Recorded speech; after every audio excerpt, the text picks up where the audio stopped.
All right, we should be live. No, See it up on YouTube. I'm gonna refresh the screen though.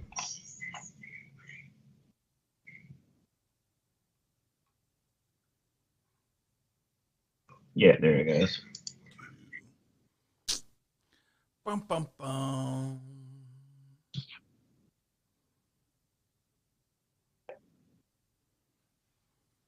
Refresh the screen though. Why's the volume up? It's weird. All right.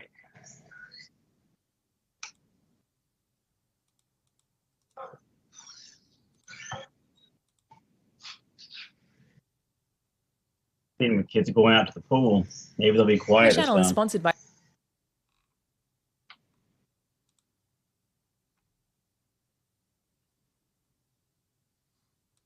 Studios.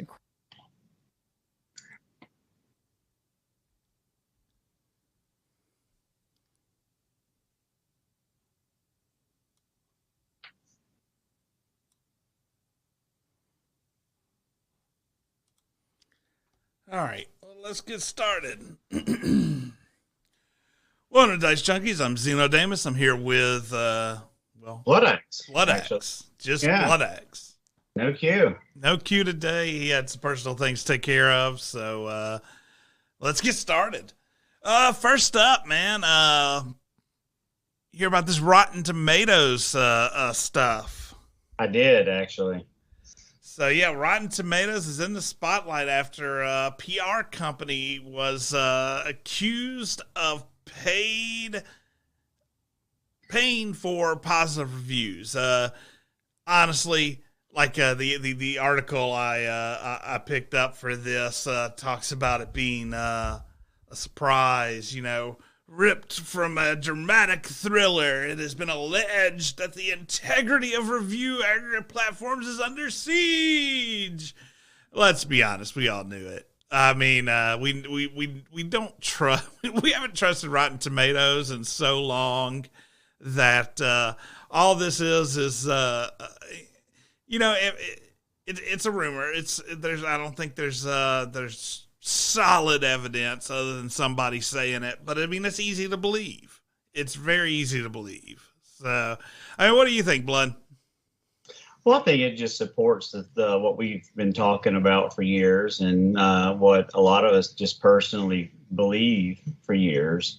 There's so much lying out there these days that you never can really tell the truth. But when your eyes see a movie and your brain tells you it's crap and it says certified fresh, you can make your own judgments, but because of the overall audience support for some of these movies, it can tell you that the critics are either stupid or they're in somebody's pockets.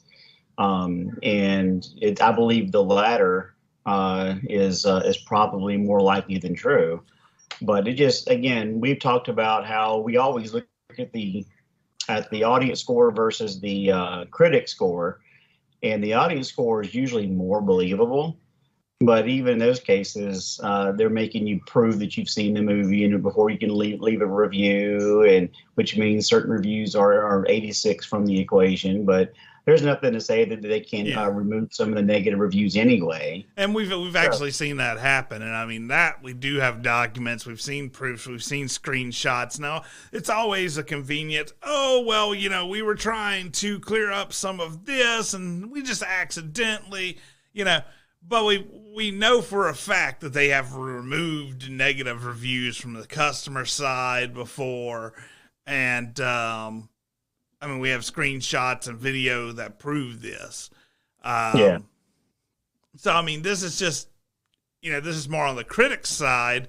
And we've talked about how critics and the consumer don't seem to mix or match a lot of times. And maybe this is why, if somebody has their foot on the scale, that definitely would cause those things to be out of sync.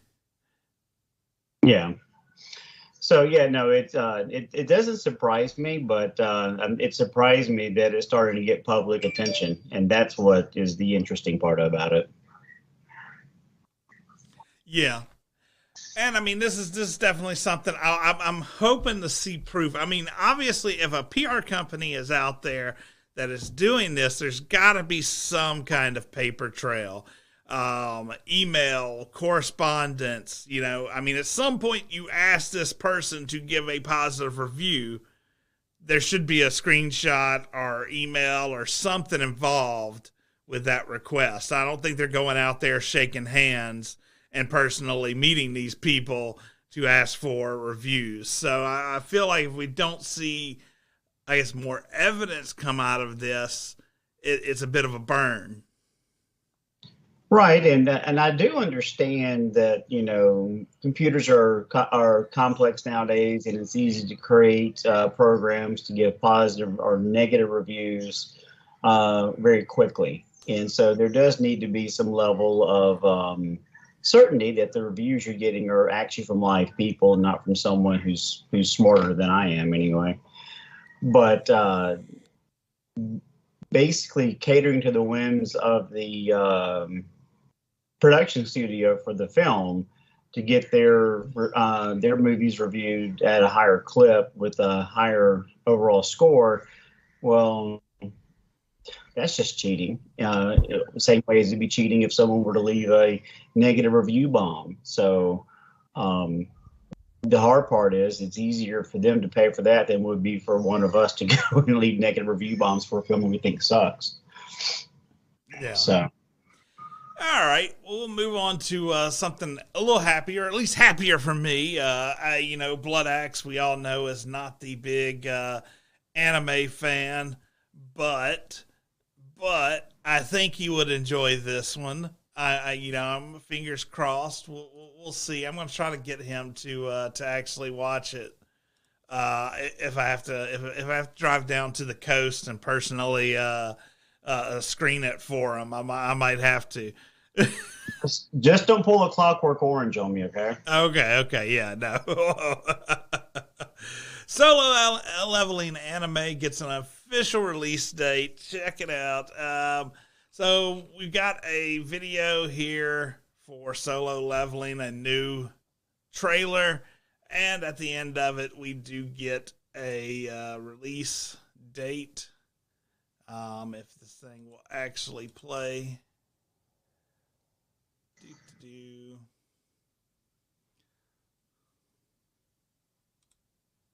Let's see. Let's watch it on Twitter then, which isn't even Twitter anymore. It's X. Get your technology. All right.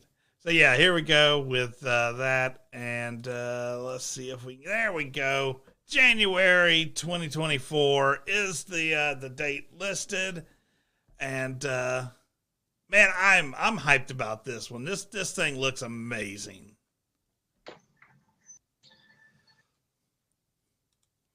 Have you looked at any of the trailers we sent you for Solo Leveling Blood? Negative. No, of course you haven't. This is it was a light novel / manhwa.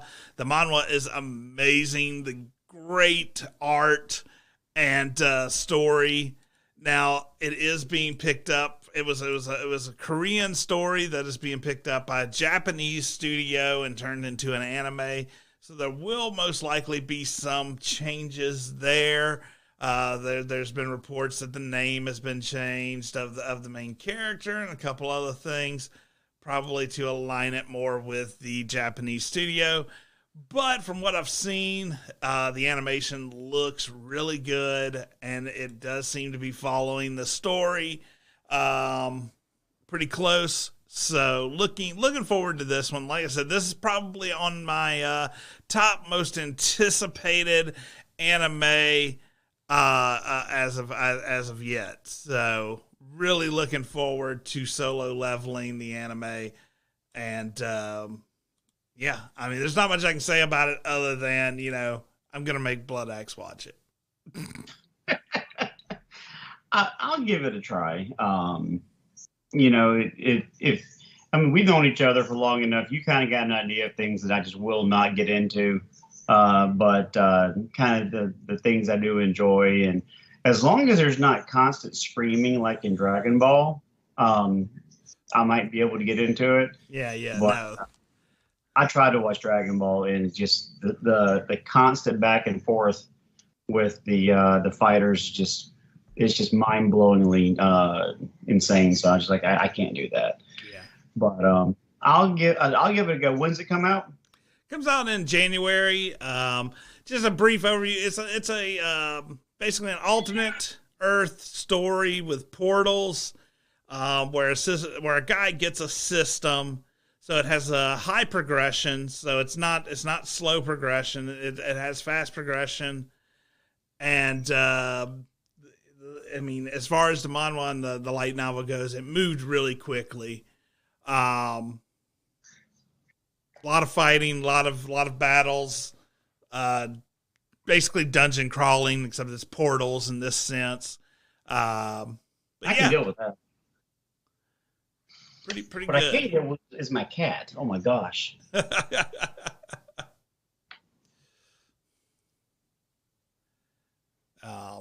Flynn says it would make a great RPG. I agree. I agree 100%. Oh, we have a PS4 player. Well, Uh-oh.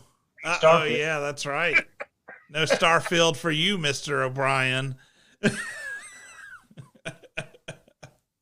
We'll get to that in a bit, though. Next time, we're going to talk about Diablo 4.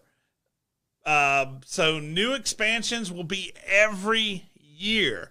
Now, it's hard for me to talk about Diablo 4 because, like, I spent my money on it. I don't feel like I've gotten my money's worth out of it. You know, I did have fun when it first came out, but they burnt me multiple times along the way. And the first season didn't really care for it and just sort of dropped out. Now they're talking expansions and talking about yearly expansions at like $40 a pop. So I don't. What do you think about that, Blood? I mean, $40. No, I'm not paying it. And I haven't even dove in too much into the expansions, but I'm pretty sure we'll be paying for more classes and maybe a new area. But it's unless they need to bring back the set items. That's one thing that's my biggest complaint is we don't have the set items anymore. But I mean, that's like people with the runes when we went to Diablo 3. Oh, we don't have the rune sockets anymore. I mean, I get over that. My biggest issue is playing. Okay, I've already spent almost $100 on this game, you know, because I got the deluxe edition and all that. So I've spent like $100 on this game. I don't want to be 150 in it before the game gets good. Even if the expansion makes the game good again or whatever, I don't want to be. I want them to fix the game, make the game enjoyable before the expansion. If they don't, I'm definitely going to hang it up. Even if they make it good later, I'm not going to do it. Yeah, I mean, Diablo 3, me and the missus, you know, we played it for hours just because it was fun, you know, and in this one, I wouldn't even bother dragging her in because I didn't enjoy it a whole lot. So until it gets to where it's fun and I look forward to playing, as opposed to you had to drag me on to complete the campaign just so I can start the season correctly. And yes, he brought me in kicking and screaming, and he beat the game for me, and I was just along for the ride. Yeah, they need to do some quality of life improvements.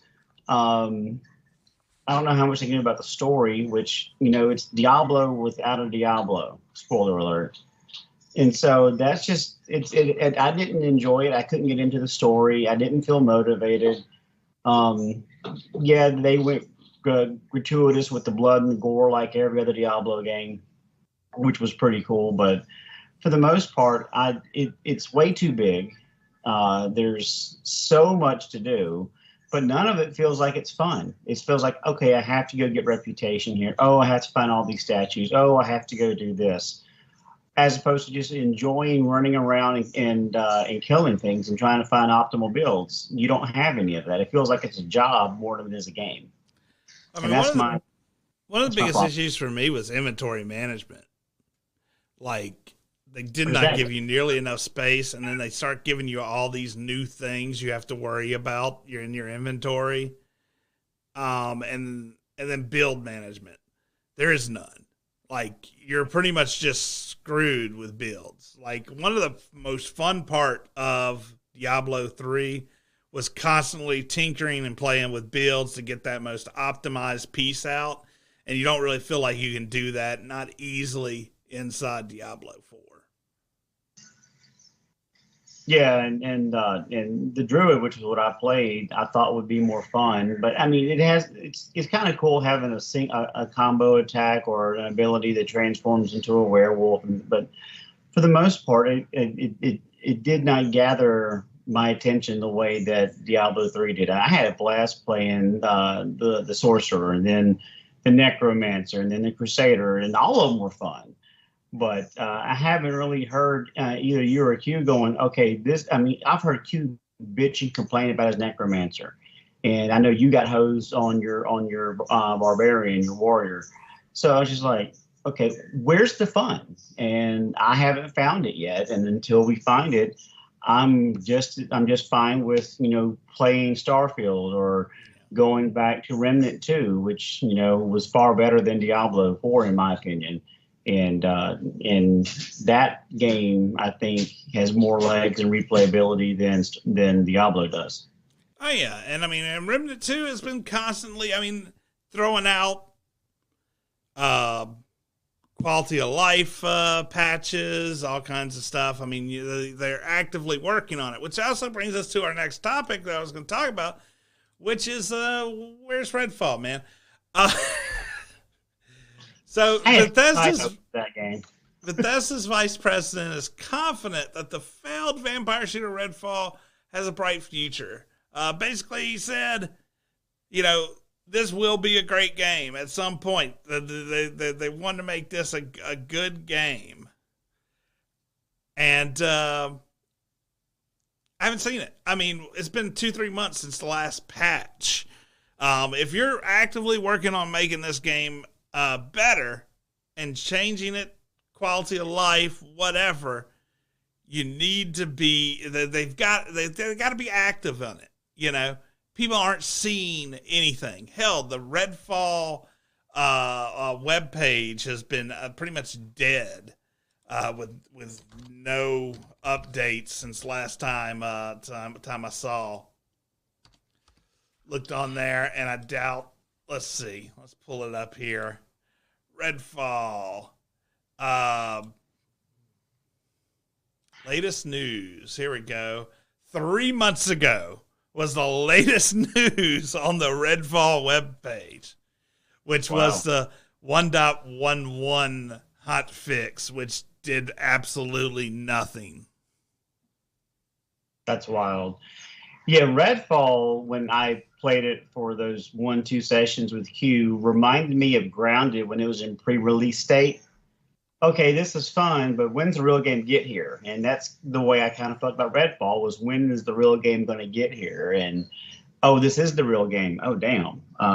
Well, I was excited for Redfall, but when I got to playing it, it didn't live up to even half the expectations that I had. But I was looking forward to running around with different classes with you and Q. And by the time I actually was able to get onto it, because I think I was on vacation or something at the time, and you had already deinstalled it, I'm like, oh damn! So it's bad. And if they do some patching to it, the way that some certain games do get better, then we'll probably come back around to it. Like Back for Blood, I keep hearing they did a lot of improvements, and Back for Blood is actually playable and fun now. But I haven't bothered to turn it on to find out. So Redfall could suffer some of that same sentiment. Is, you know, I've already moved on because your game is 3 months old and we don't have any new updates to even bother trying. So the longer it takes for them to patch it, the more people are not going to come back to it. Yeah. And I talked to Q a bit about this, and he was like, well, when you get on the show, you gotta say, it's, I think, and this is Q, I think they made that DLC as part of the deluxe, and they're just trying to string people along until they forget about the game, so they don't have to actually make the additional characters they promise people. So yeah, that's his take on it. He says it's all bullshit, and they're just trying not to have to refund people for the additional DLC that people paid for with the Bite Back deluxe edition. Nice. Yeah, or they could be pulling in Andromeda and making you pay for the rest of the game before it actually is completed. Maybe. I don't see that. I would go more along Q's route of them actually just never actually doing it than them trying to have people pay more. And they put a lot of money into this game. What's that? They put a lot of money into this game. They did. Developing and advertisement, yeah. I'm glad we didn't pay for it. Yeah. Yeah, this is definitely one of those times the pass definitely paid off.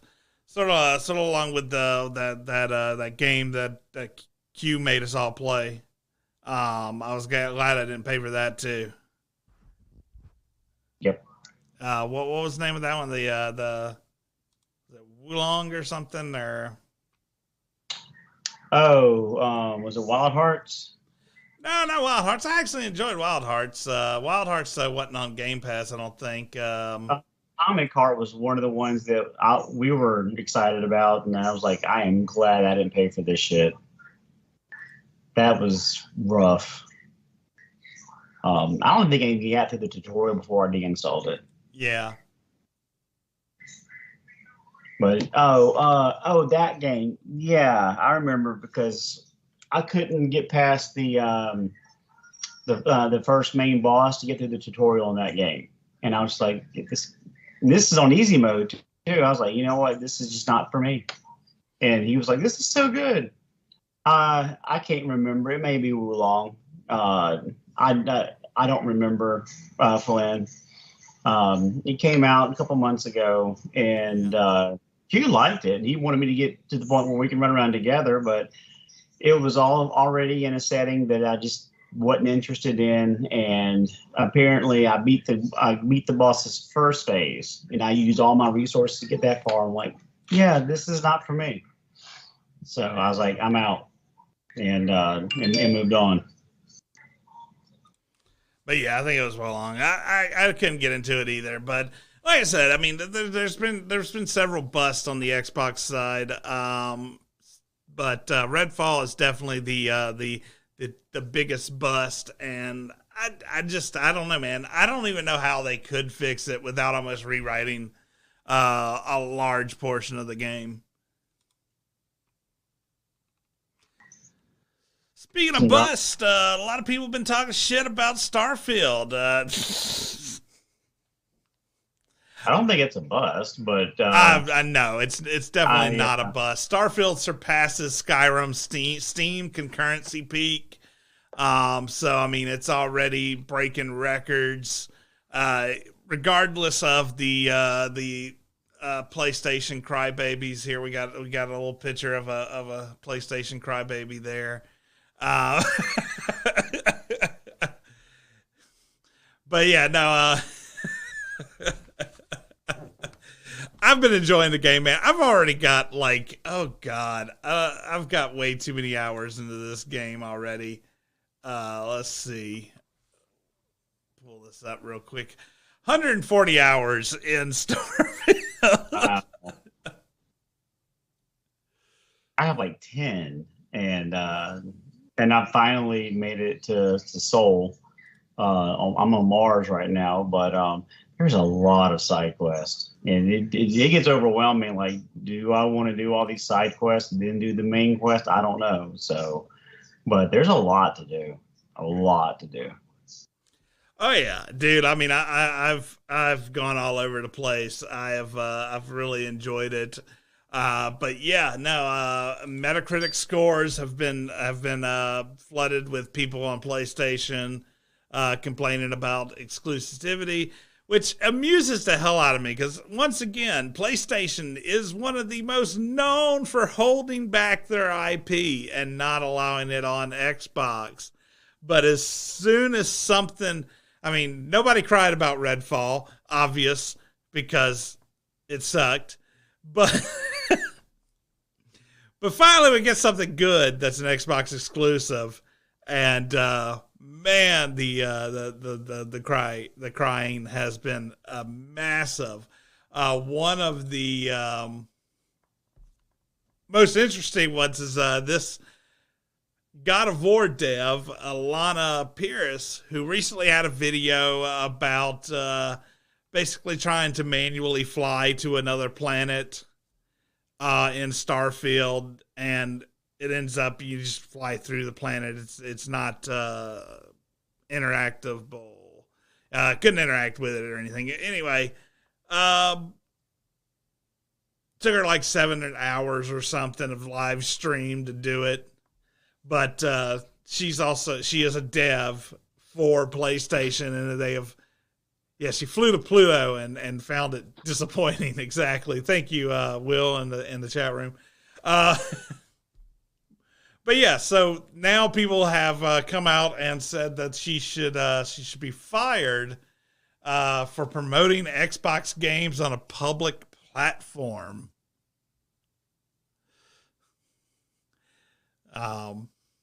You can't actually go to Pluto if you don't go manually, or the way she went. You can fly there, I think.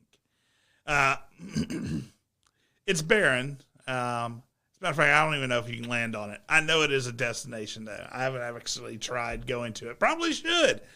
There's 1,000 planets, though. So,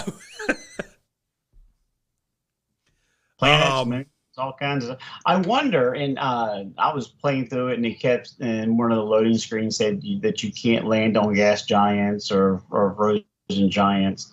But it was a similar situation in Star Control 2 back in the 90s. And there was one gas giant that actually had aliens there. And so I'm curious if there's a gas giant that has some kind of purpose in the game that's kind of like an Easter egg or something. That would be interesting.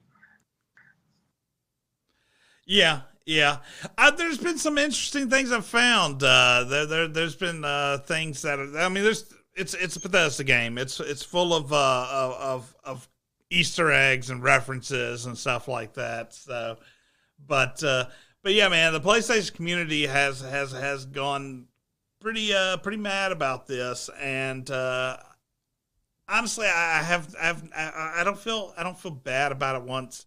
I mean, I would love for PlayStation and Xbox to say no more exclusives, but one can't say it without the other saying it. You know, I don't like exclusives. I think you should just do a damn good console and let the best console win, and there not be tons of exclusives that are forcing. But that's not going to happen. We know it's not going to happen.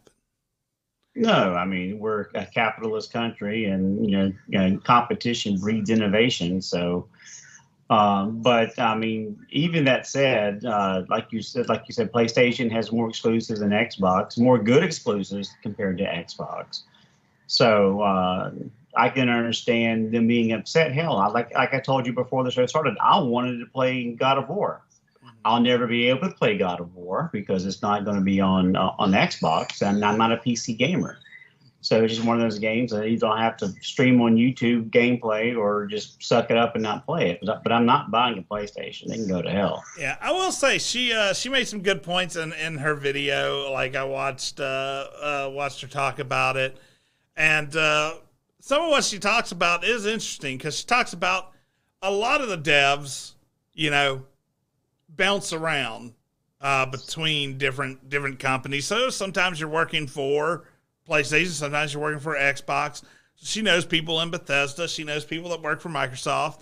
But also the fact that inside the company, there's not this as much of a drive. No one cares. You know, like if you've worked for PlayStation, they're not going to yell at you for playing Xbox. It's just they don't really care. But it's the fan base, the rabid fan base that comes up with these ideas and tries. I mean, obviously, she has not lost her job over this, so obviously they don't care enough to do something like that.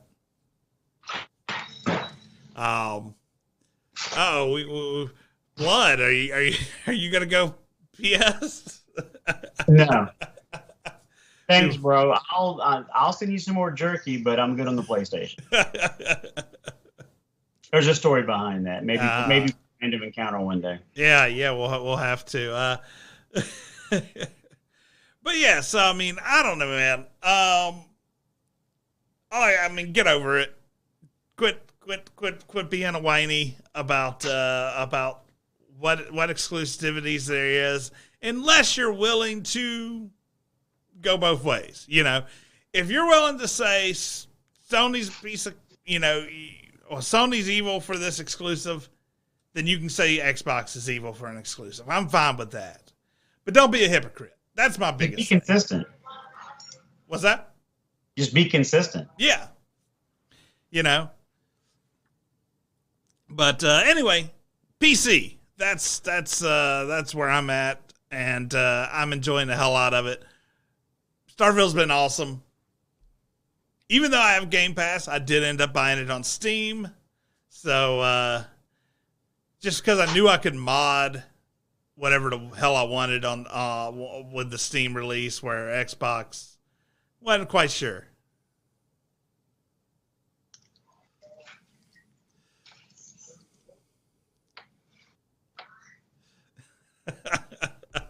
All right, sorry. The chat room is amusing right now. Bloodaxe is got integrity though, so there you go. That's a first. Yeah. But no, I don't have much to talk about this week, and we don't have Q to drag it out. So I mean, that's pretty much what I got, man. I'm probably gonna get off here and play more Starfield because that's been my drug. Eventually, I've got to get into Baldur's Gate 3. Too many people have been raving about it, man. I just don't know if I feel like turn-based. Is that on Xbox? It's late to Xbox. It will be on Xbox. They had some compatibility issues, I think, with the Xbox S. Yeah, I might pick it up once it comes onto console. I played, the first two Baldur's Gate games. I played the second one a lot. I played the first one all the way through, I think once or twice, but the second one I played multiple times. So I probably will end up picking it up. But I've got so many games right now. I've got Aliens Descent, which I bought, haven't played. Cyberpunk has the expansion coming out in a couple of weeks. I still got to finish Remnant 2. I'm playing Starfield, and since you and Q are playing Starfield, I may as well play a solo game. And I haven't even started up Dead Island 2. So I've got so many games to sort through. I'm good on waiting on Baldur's Gate 3. Oh, no, I'm fine with waiting on it. It's just I got to get on it eventually. And, hey, by the time we get on it, they will have, one of the things they're working on is the cross-platform. So maybe me, you, Q, and somebody else, or whatever, can do a group thing. That'll be fun. Yeah. What do you want us to stream on Discord, Will? Starfield? Like, I'm just grinding. It wouldn't be that interesting. So I did a lots of quests, and then I was like, you know what? I need levels, because the more quests you get into, you realize a lot of your skills cause triggers in conversations. So I decided to just find the highest level area in the game I could find, which was level 75, and I flew out to the level 75 area, found a planet that had abundant life on it, and I've just been going around slaughtering the poor animals on a planet, and gained about 10 levels over the last day doing that, which was nice. I was this close to hitting level 50 right before the show, which really hurt my feelings because I really wanted to go ahead and hit 50 before the show.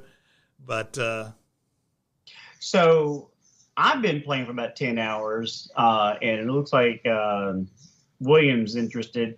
Any tips for new players as far as finding ships or inventory control, or what to do first or what to stay away from? I've already discovered inventory is a beast. Yeah, and I've started just stop picking up junk, and I'm picking up mainly weapons and resources because I'm a crafting-aholic. So early on, I would suggest you get the targeting systems for your ship. That way, whenever you run across a ship battle, you can target their engines, and once you target their engines, you can board the ship. Once you board the ship, you can actually steal their ship. So it's an easy way to get upgrades versus actually building a ship. I built my own ship. I've spent way too much creds on it. Like, I've spent 20 times the amount of creds to get up to the system that Q managed to just go steal from an attacker. So, it's been painful, the amount of creds I've put into my ship, and just to see Q get a better one. So, I will say, you know what? You're stealing it from pirates. You're stealing them from the bad guys. The bad guys attack you in space. You're not stealing. I've not stolen anything from the good guys. So, you know, but yeah. That's one of the things that have been kind of frustrating me is had to get 5 pickpockets to get to the next level, and my companion is likes pickpocketing and stealing. So I'm like, crap, I need to find new companions so I can go steal shit and not get crap about it. Yeah. Yeah, I will say that is the main companions, the one that are part of the story, are all goody two shoes. There is no real one that lets you get away with doing the stealing or anything like that. So I mean, you're going to end up going to a bar and hire some companions if you want somebody a little trashier. Heck, you ended up at the pirate town, so maybe you can hire some people there that won't care that you're pickpocketing and doing things. I don't have any points in pickpocket. I'll wait for New Game Plus for that. I'm already wanted. I got the wanted trait immediately. So, because I was just like, wanted just means they deliver XP to you, right? Because they send bounty hunters after you. And I was like, that's free XP and ships. Yeah, I got Dream Home. I got the one with the parents, and I can't remember what my third one was. Yeah, I got Dream Home. I realized that that's too much like real life. I had to pay off my mortgage. I was just like, yeah, if second thought, I probably shouldn't have picked up Dream Home. I already have a mortgage in real life. I don't need one in a video game. I got two. It was a lot easier to pay off the one in the video game than the one in real life, though. But yeah, so really didn't care for that one. I did get it. I still think the best trait in the game is having parents. That you can actually go talk to. They do very parenty stuff, and it's sort of hilarious because how often do you have parents in a video game? And interactive parents that will actually show up at your job. They started talking about baking cookies next time they came. And my parents got me a ship, which was awesome. They're already better parents than my real life parents. Look at that.